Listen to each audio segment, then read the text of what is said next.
Important बात अगर आप यहाँ पर देखोगे तो मार्केट जो था वो अपसाइड के मोमेंटम में बना हुआ था। यहाँ पर मार्केट ने एक दिन पहले मतलब 12 तारीख को एक हाई बनाया हुआ था और उसके बाद 13 तारीख को मार्केट जो था वो गैप डाउन ओपन हो गया। गैप डाउन ओपनिंग के बाद पहले 10 मिनट मार्केट ने एकदम वोलाटाइल सेशन दिखाए। इसके पीछे का रीज़न ये था कि यहाँ पर जैसा मैंने आपको बताया हुआ था यूएस और इंडियन मार्केट का जो इन्फ्लेशन का डेटा आने वाला था, उस डेटा की वजह से ये वोलेटिलिटी हम लोगों को देखने को मिली।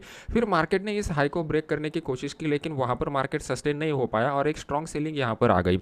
यहाँ पर अगर आप ओपन इंटरेस्ट में कॉल की साइड का डेटा देखते हो तो आपको यहाँ पर देखने को मिल सकता था कि 17,800 का जो स्ट्राइक प्राइस है वहाँ पर अच्छे खासे शॉर्ट के पोजीशन बिल्टअप हो चुके हैं। जनरली लोग क्या करते हैं, सिर्फ और सिर्फ प्राइस एक्शन को फॉलो करते हैं और वो ओपन इंटरेस्ट के डेटा को फॉलो नहीं करते, तो उनको पता नहीं चलता कि ऑप्शन बायर के लिए जो क्विक और बड़ा मोमेंटम चाहिए वो कहाँ पे हो सकता है। तो मैं जनरली आपसे रिक्वेस्ट करूंगा कि जब भी आप प्राइस एक्शन को फॉलो करते हैं सेम टाइम ओपन इंटरेस्ट को डेटा को भी क्रॉस चेक करके देखिए तो आपका अंडरस्टैंडिंग क्लियर हो जाएगा। फिर यहाँ से मार्केट कंटिन्यूस नीचे आ गया और मार्केट ने एक बाउंस बैक दे दिया इस ट्रेंड लाइन को रिस्पेक्ट करते हुए। लेकिन ये ट्रेंड लाइन को रिस्पेक्ट करने के बाद जो बाउंस बैक दिया, यहाँ पर अगर आप देखोगे तो ओपन इंटरेस्ट के डेटा में पुट में कोई भी लॉन्ग पोजीशन ऐड नहीं हो रहे थे। तो यहाँ पर लॉन्ग पोजीशन ऐड नहीं होने के कारण ये क्लियर कट हो चुका था और यहाँ पर जितने भी लोगों ने शॉर्ट किए हुए थे वो शॉर्ट भी हट नहीं रहे थे मार्केट से। तो ये क्लियर कट हो चुका था कि मार्केट यहाँ से तेज गिरावट हम लोगों को दिखा सकता है। तो सबसे पहले आप एक बात दिमाग में डाल के रखिए कि चार्ट में आपको इंडिकेशन मिल जाएगा, उसके लिए आपको मल्टीपल टाइम फ्रेम का चार्ट यूज करना पड़ेगा। मतलब लॉन्ग टर्म के लिए डेली का चार्ट यूज कीजिए और इंट्राडे में आप 5 मिनट या 15 मिनट का चार्ट यूज कीजिए।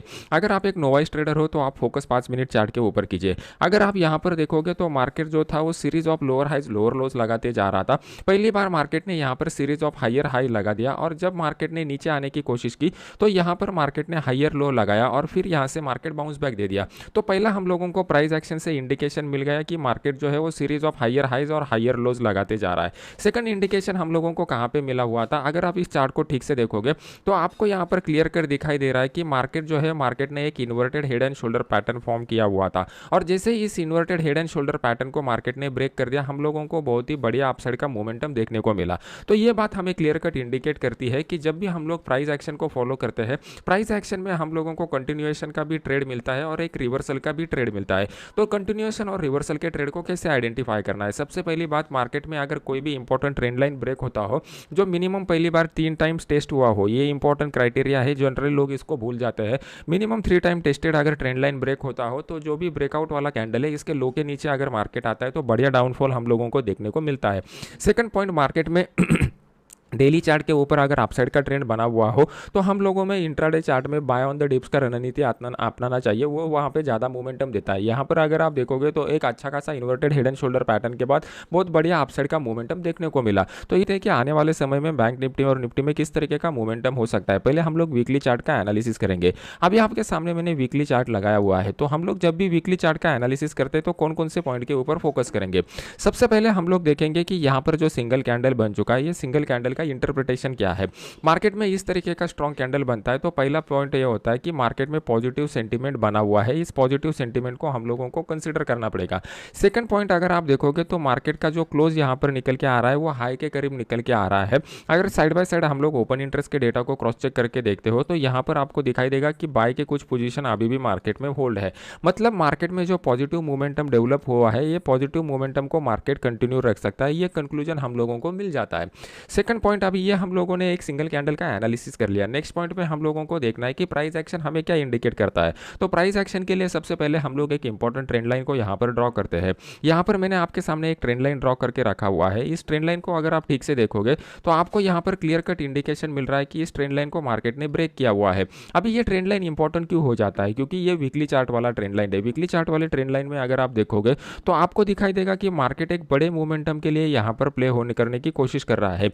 लास्ट वीक का जब हम लोगों ने एनालिसिस किया हुआ था तो मैंने आपको बताया हुआ था कि इस ट्रेंड लाइन के ऊपर अगर मार्केट निकलेगा तो हम लोगों को एक बढ़िया मोमेंटम देखने को मिलेगा। सेम उसी तरीके से मार्केट ने यहाँ पर एक मोमेंटम दिया हुआ है। Being as a option buyer आपको एक सिंपल ट्रिक बताता हूँ कि आप लोगों को बड़ा वाला क्विक और फास्ट मोमेंटम कैसे मिल जाएगा। अगर आप ऑप्शन बायर हो तो आपके लिए ये दो क्राइटेरिया बहुत इंपॉर्टेंट है कि मार्केट में क्विक और फास्ट मोमेंटम कब मिलता है। जब भी वीकली चार्ट के ऊपर कोई भी सपोर्ट या रेजिस्टेंस लेवल या फिर ट्रेंड लाइन ब्रेक होता है तो उस वीक में आप लोगों को यहाँ पर एक बढ़िया मोमेंटम देखने को मिलता है। अभी ये जो पॉइंट मैंने आपको बताया हुआ है, इसको आप क्रॉस वेरीफाई करके देख लीजिए, आपको ये पता चलेगा। फॉर एग्जांपल अगर आप देखोगे तो यहाँ पर एक रेजिस्टेंस लेवल हम लोगों को मिल रहा था, जैसे ही मार्केट ने रेजिस्टेंस लेवल को ब्रेक किया, यहाँ पर उसी वीक में एक क्विक और फास्ट मोमेंटम देखने को मिला। यहाँ पर हम लोगों को एक सपोर्ट का लेवल मिल रहा था, जैसे ही मार्केट ने इस सपोर्ट के लेवल को ब्रेक किया, यहाँ पे हम लोगों को एक क्विक और फास्ट मोमेंटम देखने को मिला। यहाँ पर अगर आप देखोगे तो एक सपोर्ट का लेवल मिल रहा था, उसी वीक में एक क्विक और फास्ट मोमेंटम देखने को मिला। तो ये पॉइंट जो है, जो पॉइंट मैं आपको यहाँ पर बता रहा हूँ, मैं सिर्फ बता रहा हूँ, इसके ऊपर आप भरोसा मत कीजिए। इसी पॉइंट का आप बैक टेस्टिंग कीजिए, मतलब हिस्टोरिकल डेटा के ऊपर टेस्ट कीजिए, तभी जाके आपको पता चलेगा कि ये पॉइंट रियल में लाइव मार्केट में वर्क होते हैं या नहीं होते हैं, का कितना मोमेंटम हो सकता है। तो नेक्स्ट पॉइंट में हम लोग देखते हैं कि ऊपर की साइड में हम लोगों को रेजिस्टेंस लेवल कहाँ पे निकल के आ रहा है। प्राइस एक्शन में मैं आपको बता रहा था कि सबसे पहले आपको देखना है कि मार्केट में सिंगल कैंडल का एनालिसिस किस तरीके से किया जाता है। इस सिंगल कैंडल के एनालिसिस करने के बाद नेक्स्ट पॉइंट आता है कि मार्केट में इंपॉर्टेंट सपोर्ट रेजिस्टेंस लेवल कहाँ पे निकल के आ रहे हैं, ट्रेंड लाइन कहाँ पे निकल के आ रहा है। तो मार्केट ने इस ट्रेंड लाइन को ब्रेक किया हुआ है, तो अपसाइड का मोमेंटम दिया, और फिर ऊपर की साइड में अगर आप देखोगे तो 18,000 का जो लेवल है, यहाँ पर एक इंपॉर्टेंट रेजिस्टेंस लेवल निकल के आ रहा है। तो ये रेजिस्टेंस लेवल इंपॉर्टेंट क्यों है? क्योंकि प्राइस एक्शन के हिसाब से एक तेज गिरावट हम लोगों को यहाँ पे देखने को मिली हुई थी।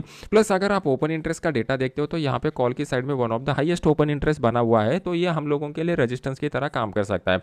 अभी मार्केट चल रहा है 17,830 के करीब, मतलब ऊपर की साइड में अभी भी हम लोगों को 170 पॉइंट का जो है वो फ्री स्पेस बचा हुआ है। लेकिन ये फ्री स्पेस में मोमेंटम करने के लिए मार्केट को यहाँ पे कहीं ना कहीं कंसोलिडेशन का जोन बनाना चाहिए, फिर उसके बाद हम लोगों को यहाँ पे एक बड़ा मोमेंटम देखने को मिल सकता है। मार्केट रिवर्सल कब दे सकता है? मार्केट अगर यही लेवल के करीब आता है और यहाँ पे डेली चार्ट के ऊपर कोई इस तरीके का शूटिंग स्टार कैंडल या फिर इंट्राडे चार्ट में इस तरीके का प्राइस एक्शन का पैटर्न बनाता है, तभी मार्केट में एक रिट्रेसमेंट की जोन में जा सकता है। आने वाले 1 या 2 वीक में हम लोगों को आइदर एक रिट्रेसमेंट वाले सेशन देखने को मिलेंगे या फिर रेंज बाउंड सेशन देखने को मिलेंगे। इसके पीछे का लॉजिक क्या है?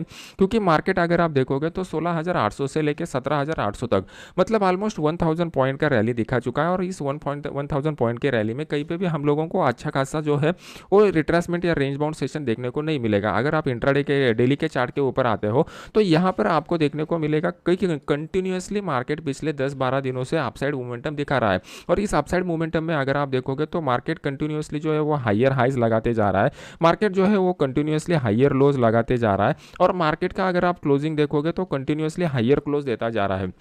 ऐसा माहौल बहुत दिनों के बाद हम लोगों को देखने को मिल चुका है। ये जो माहौल है बहुत ही कम समय में डेवलप होता है, और यहाँ पे ऑप्शन बायर के लिए बेस्ट मोमेंटम वाला पीरियड रहता है। और अगर आप मार्केट के ठीक से टर्मिनोलॉजी को समझोगे तो मार्केट में 2 टाइप के पार्टिसिपेंट होते हैं। पहला जो रहता है वो ऑप्शन बायर रहता है। ये जो ऑप्शन बायर है और ये जो ऑप्शन सेलर है, इनको कब मुनाफा होता है और कब प्रॉफिट होता है और कब लॉस होता है, इसको समझने की कोशिश कीजिए। जब भी मार्केट में इस तरीके का वन साइडेड ट्रेंडी मोमेंटम रहता है तो यहाँ पर मार्केट में ऑप्शन बायर को जो है वो सबसे ज़्यादा प्रॉफिट होता है। अगर ऑप्शन बायर को प्रॉफिट होता है तो वो प्रॉफिट कहाँ से आता है? ये जो डेरिवेटिव मार्केट है, derivative market zero sum game है। जीरो सम गेम का मतलब ये होता है कि किसी का प्रॉफिट होगा तभी जाके किसी का लॉस होगा। मतलब ट्रेंडी मार्केट में अगर ऑप्शन बायर को पैसा मिलता है तो ट्रेंडी मार्केट में ऑप्शन सेलर का जो है वो लॉस होता है। तो ये पॉइंट को आप समझ लीजिए, तभी जाके आप मार्केट का साइकोलॉजिकल एनालिसिस ठीक से कर पाओगे। अगर आप मार्केट के साइकोलॉजी को नहीं समझोगे तो आपके खुद के माइंड को मार्केट के साथ सिंक नहीं कर पाओगे। फिर आप कितने भी यूट्यूब के वीडियो देख लो, कितने भी कोर्सेज कर लो, वो कोई भी आपको बेनिफिट नहीं करने वाला। अगर आपको एक प्रोफेशनल ट्रेडर बनना है तो इस दुनिया में सिर्फ एक ही आदमी आपको प्रोफेशनल ट्रेडर बना सकता है, और वो हो आप खुद। आप अगर यूट्यूब के वीडियो देखते हो तो वहां से आपको इन्फॉर्मेशन मिलेगा, उस इन्फॉर्मेशन को नॉलेज में कन्वर्ट करने के लिए आपको खुद को मेहनत करना पड़ेगा। अगर आप खुद मेहनत करोगे तभी जाके ये सब बातें होने वाली है। यहाँ पे हम लोगों को पता चल चुका है कि ऑप्शन बायर में इस मोमेंटम में अच्छा खासा प्रॉफिट कमाया हुआ है, ऑप्शन सेलर के अच्छे खासे यहाँ पर लॉस हुए रहेंगे। तो हाई प्रोबेबिलिटी यह है कि आने वाले समय में यहाँ पर ऑप्शन सेलर जो है वो आइदर मार्केट को रिट्रेसमेंट की जोन में या रेंज बाउंड की जोन में लेके जाने की कोशिश करेंगे, जिसके लिए हमें तैयार रहना है। मार्केट में हर दिन दिवाली का सपना मत देखिए, वो पॉसिबल नहीं हो सकता। मार्केट में एक अच्छा खासा मोमेंटम दे दिया है, अभी रिट्रेसमेंट के लिए तैयार रहना पड़ेगा, उस तरीके का माइंडसेट आपको डेवलप करना पड़ेगा। अभी देख लेते हैं कि बैंक निफ्टी का वीकली चार्ट हमें क्या इंडिकेट कर रहा है। बस आपको सेम प्रोसेस को फॉलो करना है जैसे मैंने आपको बताया हुआ था। जब भी आप एनालिसिस करते हो, एनालिसिस करते समय हम लोग कौन से पॉइंट के ऊपर एनालिसिस करते हैं? पहले हम लोग प्राइस एक्शन को देखते हैं, फिर उसको ओपन इंटरेस्ट के डेटा के साथ क्लब करते हैं। तो प्राइस एक्शन में सबसे पहले हम लोग देखेंगे कि कौन कौन से टाइम फ्रेम को हम लोगों को फॉलो करना है। पहले हम लोग मंथली चार्ट का एनालिसिस, फिर वीकली चार्ट का और फिर इंट्राडे चार्ट का एनालिसिस करते हैं। तो हम लोग क्या करते हैं, इस चार्ट के ऊपर पहले देखेंगे सपोर्ट रेजिस्टेंस लेवल कहाँ पे आ रहा है, ट्रेंड लाइन कहाँ पे आ रहा है, कोई चार्ट पैटर्न यहाँ पर बन रहा है क्या। ये तीनों पॉइंट को आप लोगों को यहाँ पे देखना है। तो अभी मंथ तो खत्म नहीं हुआ, तो उस चार्ट का एनालिसिस हम लोग अभी नहीं करेंगे, अभी वीकली चार्ट के ऊपर देखते हैं। वीकली चार्ट में अगर आप यहाँ पर देखोगे तो एक इंपॉर्टेंट ट्रेंड लाइन हमारे लिए निकल के आ रहा था लास्ट वीक में। यहाँ पर इस ट्रेंड लाइन को मार्केट ने रिस्पेक्ट किया हुआ था और लास्ट वीक के एनालिसिस में मैंने आपको बताया हुआ था कि जैसे ही मार्केट इस ट्रेंड लाइन को अपसाइड की तरफ ब्रेक करेगा, वहाँ पे एक अच्छा खासा मोमेंटम हम लोगों को देखने को मिलेगा। उसी तरीके का मोमेंटम हम लोगों को यहाँ पे देखने को मिल चुका है। अगर इस सिंगल कैंडल का एनालिसिस हम लोग करते हैं तो पहला पॉइंट यहाँ पर हम लोगों को निकल के आ रहा है कि इसका जो क्लोज आ रहा है वो क्लोज हाई के करीब आ रहा है, मतलब मार्केट में एक पॉजिटिव सेंटीमेंट के साथ मार्केट क्लोज हुआ है और यहाँ पर बाय के पोजीशन बन चुके हैं। सेकंड पॉइंट अगर आप देखोगे तो जो ट्रेंड लाइन हम लोगों को मिल रहा था वो ट्रेंड लाइन से का मार्केट में क्लियर कट ब्रेक हम लोगों को देखने को मिल चुका है, मतलब प्राइस एक्शन के हिसाब से यहाँ पर बाय ट्रिगर हो चुका है। थर्ड पॉइंट अगर हम लोग देखेंगे तो मार्केट में रेजिस्टेंस जो निकल के आ रहा है, नेक्स्ट वाला रेजिस्टेंस ओपन इंटरेस्ट की डेटा के हिसाब से 42,500 के करीब का निकल के आ रहा है और मार्केट अभी क्लोज हो चुका है 42,132 का, मतलब वहाँ पे हम लोगों को ऑलमोस्ट 350 पॉइंट का जो है वो 350 पॉइंट का फ्री स्पेस अवेलेबल है, जहाँ पे मार्केट एक अच्छा खासा मोमेंटम दिखा सकता है। तो ये पॉइंट भी हम लोगों को कंसिडर करना पड़ेगा, क्योंकि अगर हम लोग ट्रेड लेते हैं तो हम लोगों का टारगेट कितना आ रहा है और वहाँ पे स्टॉप लॉस कितना आ रहा है, इसके ऊपर डिपेंड रहता है कि मार्केट में हम लोगों को ये ट्रेड में कितना रिस्क रिवॉर्ड रेशियो मिलेगा। तो ये पॉइंट भी यहाँ पर क्लियर हो जाता है कि हम लोगों को एक अच्छा खासा फ्री स्पेस यहाँ पर मार्केट में मिल रहा है। तो ये तीनों पॉइंट को हम लोगों को प्राइस एक्शन में कंसीडर करने पड़ते हैं। फिर ये प्राइस एक्शन में कंसीडर करने के बाद हम लोग ओपन इंटरेस्ट की डेटा में देखते हैं कि कहाँ पे हम लोगों को ज़्यादा मोमेंटम मिलने की प्रोबेबिलिटी है और कहाँ पे मार्केट में ज़्यादा से ज़्यादा रिटेल लोग ट्रैप हो सकते हैं। ये मेरा मार्केट में हम लोगों को कहाँ पे बेस्ट ट्रेडिंग अपॉर्चुनिटी मिलेगा। तो सबसे इंपॉर्टेंट बात इस पॉजिटिव जोन में अगर हम लोग देखेंगे तो पहले मार्केट यहाँ पे थोड़ा कंसोलिडेट होना चाहिए और कंसोलिडेशन के बाद अगर ब्रेक देता है तो 42,500 के टारगेट के लिए हम लोग यहाँ पर बाय कर सकते हैं। मार्केट रिवर्सल कब दे सकता है, यहाँ पे हम लोगों को उसके लिए डेली चार्ट के ऊपर जाना पड़ेगा। अगर आप डेली चार्ट को ठीक से देखते हो तो मार्केट ये कंटिन्यूसली अपसाइड जोन में बहुत दिनों से जा रहा है। सिर्फ एक ही रिट्रेसमेंट यहाँ पे मिला हुआ था और बहुत ही छोटा रिट्रेसमेंट वाला टाइम था। यहाँ पे मार्केट 3 दिन कंसोलिडेशन फेज में चला गया और फिर उसके बाद दोबारा अपसाइड का मोमेंटम दिया हुआ है। लेकिन यहाँ से क्विक रिवर्सल के लिए मार्केट में ना ही कोई डेली चार्ट के ऊपर सिग्नल है, प्लस ना ही कोई इंट्राडे चार्ट के ऊपर सिग्नल है।